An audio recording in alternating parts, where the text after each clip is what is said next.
Problemado ka po ba lagi kapag dumarating na ang mga due date? Yan, yung mga bayarin po natin every month mga bossing. Kung kayo ay may credit card, i-ready nyo na ang credit card ninyo. Or kaya po, ito nga po mga bossing ko, ang ating Meralco bill. Or kaya yung wifi po natin mga bossing ko, o ano man po yan na nakaka-stress natin na kailangan na natin bayaran. Kailangan po ninyo ng resibo, kagaya po nito mga bossing ko, ng resibo ng bayarin. Or kaya po, kung may utang ka sa tao, isulat nyo sa isang malinis na papel ang tunay niyang pangalan at apelyido at sabihin kung magkano yung amount na babayaran nyo po sa taong ito. Gawin nyo po ito ng Tuesday or Friday. Yan ang mga pinakamabisang araw pagtingin sa mga psychic, albularyo.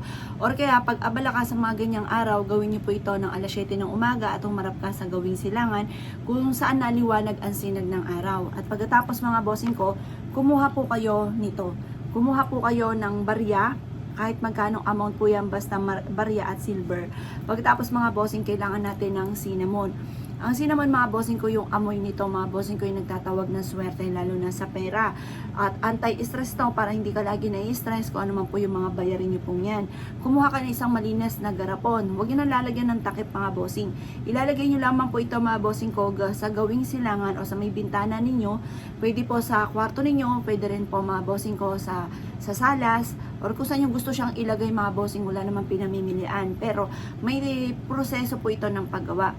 Ngayon po, hawakan nyo muna ito at sa pagtapos ay sabay ka magwi-wish. Sabihin nyo po dito na kayo po ay nagwi-wish na mabayaran nyo na kaagad ito at hindi ka na mamblema sa araw-araw na mga gastusin ninyo at lahat ng mga bayarin ninyo na nape-pressure ka na, hindi ka na makatulog sa dami ng utang po ninyo. Gawin nyo po ito mga bossing para makabayad ka kaagad. Sabihin nyo, makakabayad ka agad ako sa lahat ng aking mga pagkakautang.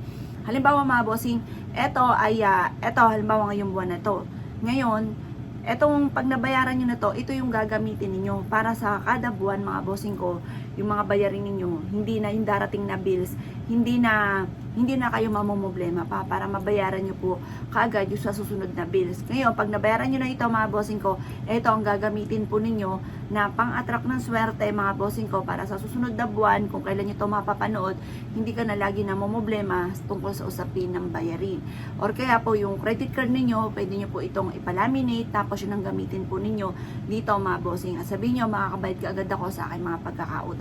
Kung may naniningil sa inyo, may mga utang ka sa mga Bombay, mga pa 5, 6 or ano man po yan mga bossing ko na inutangan po ninyo, mga lending, isulat nyo po dito yung pangalan ng lending, yung pangalan ng basta yung mga inutangan po ninyo, tunay na pangalan at apelyido, at sabihin nyo makakabayad ka kaagad at hindi ka na muli mangungutang pa.